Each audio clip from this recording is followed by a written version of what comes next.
The Luxor Hotel rose like a gleaming obsidian pyramid against the neon-drenched Las Vegas sky, its apex crowned with a brilliant beam of light that pierced the heavens. Jasper Moone stood at its base, his reflection ghostly in the polished black surface, the weight of anticipation heavy in his chest. He'd come to Sin City with nothing but the clothes on his back and a desperate dream of changing his fortune. Little did he know that this night would alter the course of his life in ways he could never have imagined. As he stepped through the grand entrance, the air shimmered with an otherworldly heat, carrying the mingled scents of expensive perfume, cigar smoke, and the faintest hint of brimstone. The opulent lobby sprawled before him, a labyrinth of gilt and marble, where the constant chiming of slot machines provided a chaotic backdrop to the murmur of voices and the clinking of glasses. Jasper's eyes were drawn to a discreet sign directing high rollers to the top floor, where the most exclusive poker room awaited. His heart raced as he approached the elevator, its doors gleaming like the gates to another realm. As he ascended, each floor passing in a blur, Jasper couldn't shake the feeling that he was being watched, evaluated, measured for some greater purpose. The elevator doors parted silently, revealing a world apart from the gaudy excess below. The air was thick with anticipation and the subtle scent of leather and aged whiskey. Jasper's footsteps were muffled by plush carpeting as he made his way down a dimly lit corridor, the walls adorned with paintings of historical figures whose eyes seemed to follow his every move. At the end of the hall stood a pair of ornate double doors, guarded by two imposing men in impeccable suits. Their eyes, devoid of emotion, scanned Jasper as he approached, seeming to peer into his very soul. With a slight nod, the guards stepped aside and the doors swung open of their own accord. The poker room that lay beyond was a vision of decadence and subtle menace. Crystal chandeliers cast a soft golden glow over the green felt tables, where figures hunched over their cards, their faces masks of concentration and cunning. Jasper's gaze was immediately drawn to two individuals who exuded an aura of power and danger. The first, a man with silver-streaked dark hair and eyes like smouldering coals, introduced himself with a predatory smile as Dante Salvatore. The second, a woman whose beauty was as mesmerizing as it was unsettling, gave her name as Echo Sinclair, her voice a melody that sent shivers down Jasper's spine. As Jasper took his seat at the high-stakes table, the air around him seemed to crackle with an electric charge. The chips before him gleamed like precious gems, each one representing a sum that could change a life or end it.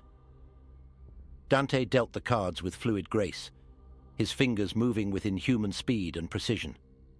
Echo's eyes never left Jasper's face, her gaze a mixture of curiosity and something darker, more primal.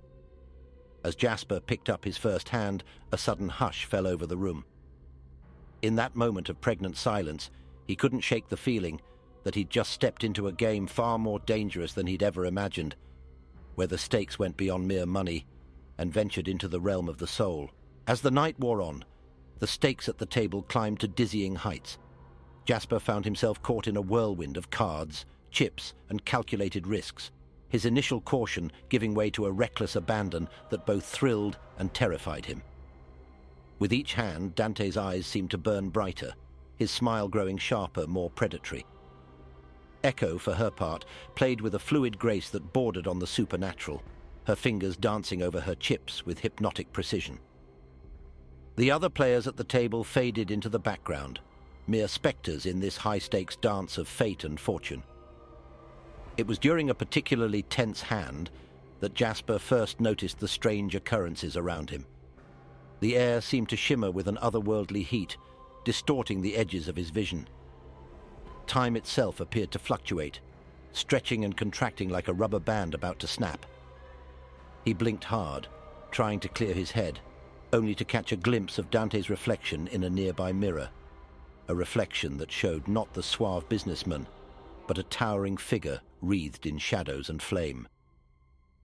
When Jasper turned back, Dante was smiling at him, a knowing glint in his eye that sent a chill down Jasper's spine.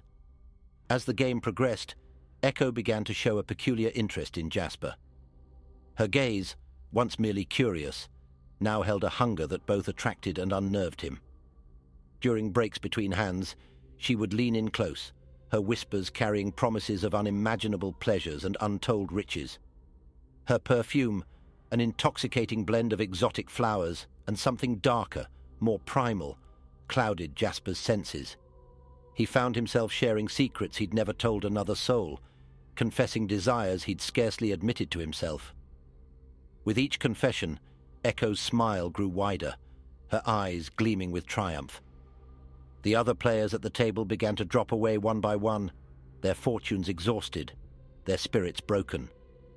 Some left with tears in their eyes, others with a vacant stare that spoke of something irretrievably lost. Jasper hardly noticed their departures, his entire world narrowing to the cards in his hands, the chips before him, and the two enigmatic figures who seemed to hold his fate in their hands. As dawn approached, only the three of them remained, locked in a game that had long since transcended the mundane rules of poker.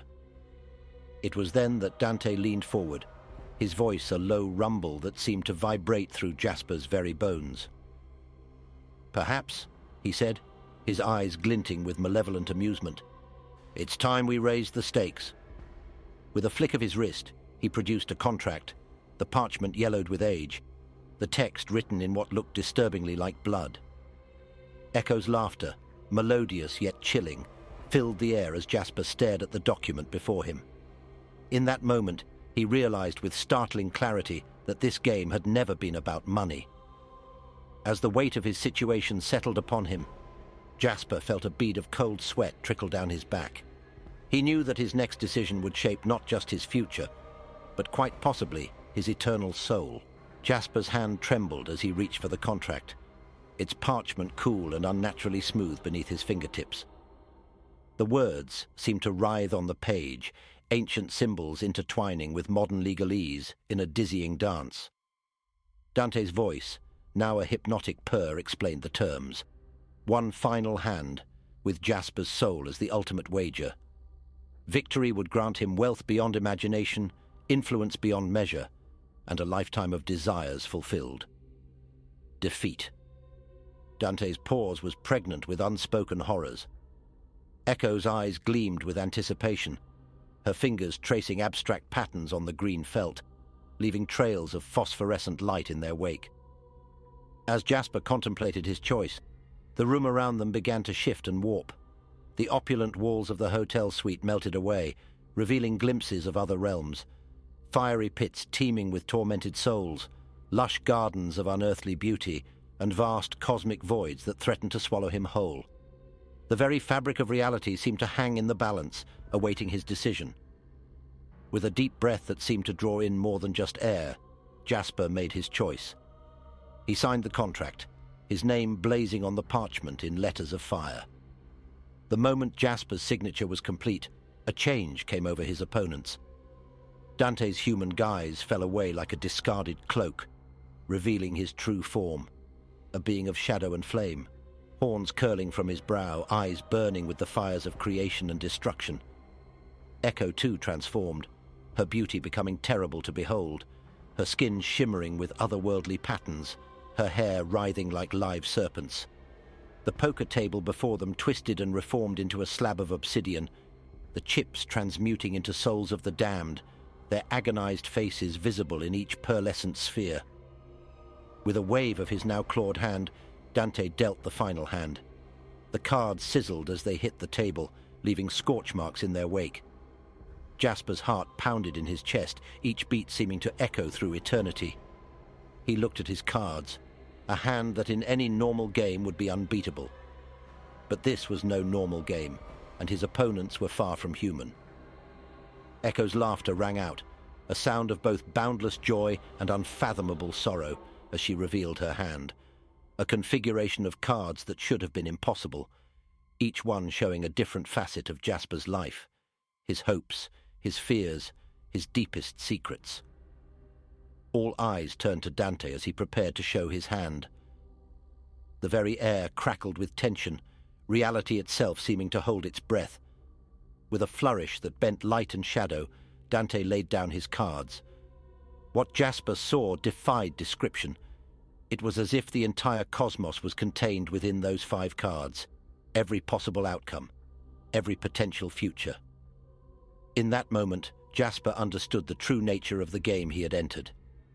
It was not about winning or losing, but about choice and consequence, about the ineffable balance of existence itself. As this realization washed over him, the world around them began to dissolve, the boundaries between realms blurring and fading. Jasper felt himself being pulled in all directions, his very essence stretched to the breaking point. In this crucible of cosmic forces, Jasper Moone ceased to be merely human, transformed by the choices he had made and the powers he had dared to challenge. In the aftermath of the cosmic revelation, Jasper found himself adrift in a sea of realities. His consciousness expanded and contracted, touching the edges of universes he could scarcely comprehend.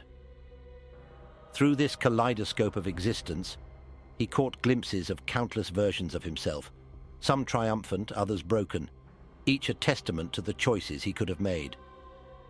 The poker room, once so solid and real, now seemed like a distant dream, fading at the edges of his perception. Dante and Echo, no longer bound by human form, became abstract concepts of temptation and consequence, their voices echoing through the corridors of Jasper's mind.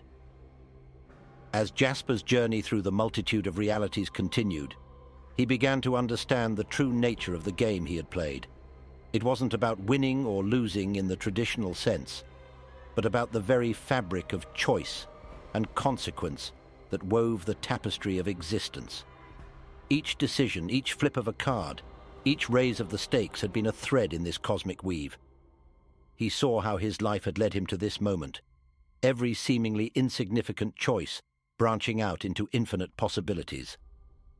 The weight of this knowledge was both terrifying and exhilarating, threatening to unmake him even as it offered profound enlightenment.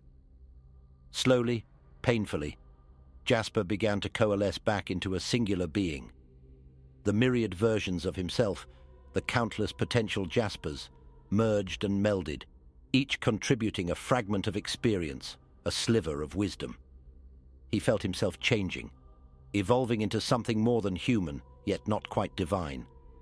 The powers he had glimpsed, the knowledge he had gained settled into his being like sediment in a riverbed.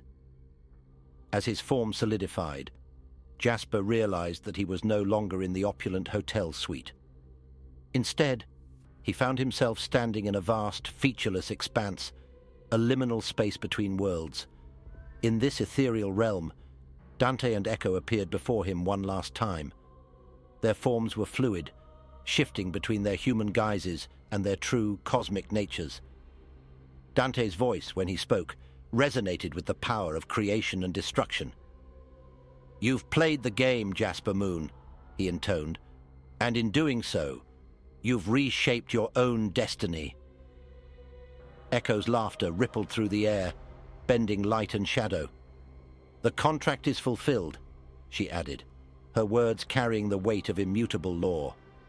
"You've won and lost in equal measure. The question now is, what will you do with the power you've gained?" As Dante and Echo faded from view, their essences dispersing into the fabric of reality, Jasper felt a shift in the world around him. The formless void began to take shape, molding itself according to his will and imagination.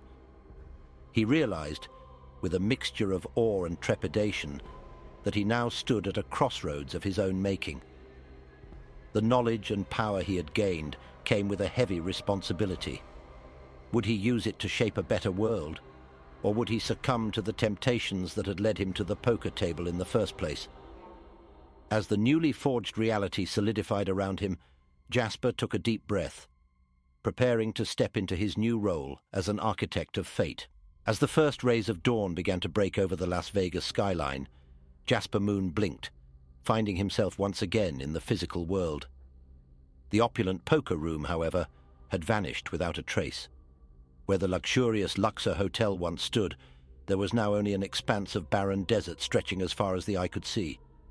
The glittering lights, the sounds of slot machines, the very essence of Sin City had been wiped away, leaving behind a desolate wasteland. Jasper stood alone, his feet sinking slightly into the cool sand, as the reality of his transformation settled upon him.